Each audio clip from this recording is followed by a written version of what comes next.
For years, the current administration has been ignoring the reality by proposing a new set of emission standards and rules that would lead to lower emissions and massive electrification.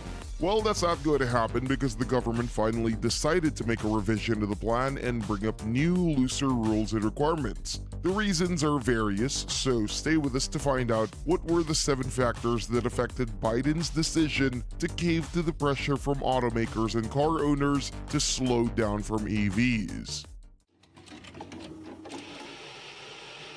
Number 7. The plan was too optimistic. Back in April 2023, the EPA came up with a new proposal for gas emission standards that would lead to a significant reduction of greenhouse gas emissions. The idea was to set higher requirements for emissions, which would force legacy car makers to decrease the offer of internal combustion engines and focus more on EVs. It may sound like a noble idea to save the planet, but the problem was with the time frame. Namely, the EPA wanted to impose pretty aggressive rules that would force electrification in an unrealistically short period. The idea was to make 60% of all new vehicles electric by 2030 and 2/3 by 2032. The moment the plan was announced, car makers, experts, and the general public raised suspicion about the plan, often describing it as nothing more than wishful thinking.